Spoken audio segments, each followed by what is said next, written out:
سلام، امروز قراره با هم یه سفر هیجان انگیز داشته باشیم به دنیای مثلثات. میخوایم ببینیم این سینوس و کوسینوس و تانژانت چه رابطه ظریف و پنهانی با هم دارن. یه جورایی میخوایم از رازهاشون پرده برداریم. خب، سوال اصلی اینه: سینوس، کوسینوس، تانژانت، این ستا که انقدر تو مثلثات مهمن، واقعاً چطوری به هم ربط دارن؟ یه اتصال مخفی بینشون هست؟ این دقیقاً همون سوالیه که امروز میخوایم به جوابش برسیم. برای اینکه این ارتباط رو کشف کنیم، اول از همه باید با بازیگرای اصلیمون آشنا بشیم. و صحنه نمایش این بازیگرا کجاست؟ دقیقاً مثلث قائم الزاویه. خب، اینم از صحنه نمایش ما. یه مثلث قائم الزاویه. ببینید، ما اینجا 3 تا ضلع کلیدی داریم. ضلعی که روبروی زاویه ماست بهش میگیم مقابل. ضلعی که کنارشه میشه مجاور و اون بلندترین ضلع هم که همیشه وتر هست. کل داستان ما امروز حول و روابط بین همین 3 تا ضلع میچرخه. خب، بازیگر اول سینوس. کار سینوس خیلی ساده است. میاد ضلع مقابل زاویه رو برمی‌داره و نسبتش رو به وتر حساب میکنه. یعنی مقابل تقسیم بر وتر. همین. بازیگر دوم کوسینوس. کوسینوس هم کارش شبیه سینوسه، با این تفاوت که به جای ضلع مقابل با ضلع مجاور کار داره. یعنی میاد ضلع مجاور رو به وتر تقسیم میکنه. و اما بازیگر سوم تانژانت. تانژانت یکم متفاوته.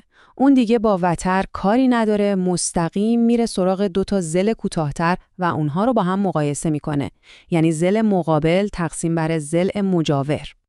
خیلی خوب، حالا که با هر 3 تا بازیگرمون آشنا شدیم، وقتشه که بریم سراغ اون قانون اصلی، اون قانون طلایی که رابطه این 3 تا رو مشخص میکنه. جالبه بدونید که کلید این راز یه جایی پنهان شده که هممون باهاش آشناییم. توی یه قضیه ریاضی خیلی معروف. بله، درست حدس زدید. قضیه فیثاغورس. همون قانون معروفی که میگه توی هر مثلث قائم الزاویه‌ای اگه 2 تا ضلع کوچیک‌تر رو به توان 2 برسونیم و با هم جمع کنیم، دقیقاً برابر میشه با توان 2 اون ضلع بلنده، یعنی وتر. حالا اینجا جاییه که جادو اتفاق میفته. فرض کنین بیایم کل این معادله فیثاغورس رو، یعنی هر 3 قسمتش رو به توان 2 وتر تقسیم کنیم. چی میشه؟ یه اتفاق خیلی باحال میفته. یهو میبینیم همون نسبت‌هایی که چند لحظه پیش تعریف کردیم، یعنی سینوس و کوسینوس، جلوی چشممون ظاهر میشن و کل معادله تبدیل میشه به اون قانون طلایی خودمون. و این همون اتحاد فیثاغورسیه که ارتباط اصلی رو به ما نشون میده. یعنی چی؟ یعنی سینوس هر زاویه‌ای به توان 2 به علاوه کوسینوس همون زاویه به توان 2 همیشه و بدون هیچ استثنایی برابر با 1 میشه. این قانون طلایی مثلثاته. خب، این قانون طلایی یه فایده دیگه هم داره. یه جوری یه راه میانبر خیلی هوشمندانه جلوی پامون میذاره تا تانژانت رو هم بهتر بفهمیم.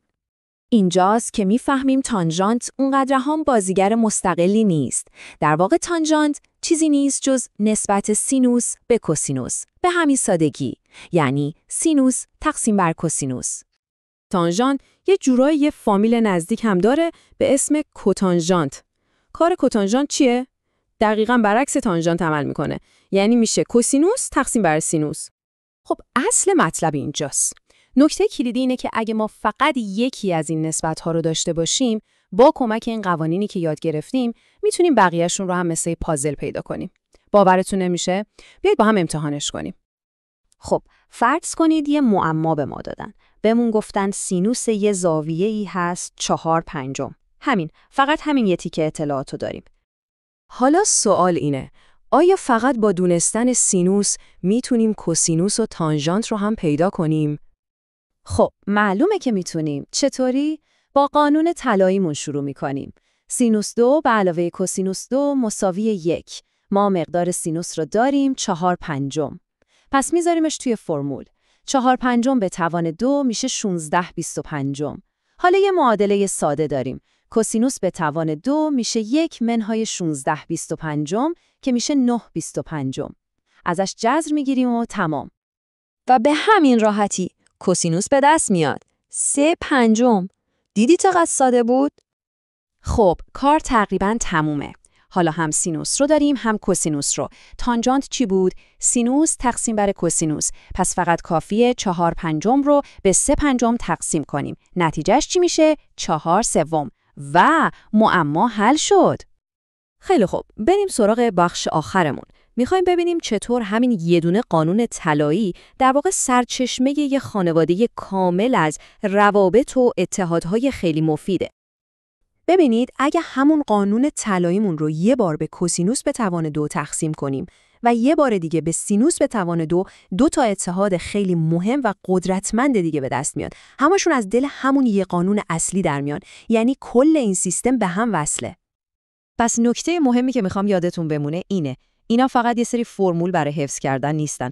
اینها در واقع گرامر و منطق حرکت روی یک دایره هستن. مثلثات یه سیستم خیلی زیبا و منطقیه، نه یه سری قانون الکی.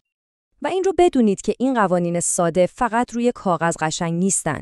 اینها به امواج، به صدا، به نور، به هر چیز نوسانی توی دنیای ما حاکم هستن. از مهندسی گرفته تا فیزیک همه جا ردپاشون هست. پس اینها فقط یه سری فرمول نیستن، ابزارهای قدرتمندی برای توصیف جهان هستن. حالا سوال اینه: شما با این ابزارها چه چیزی میسازید؟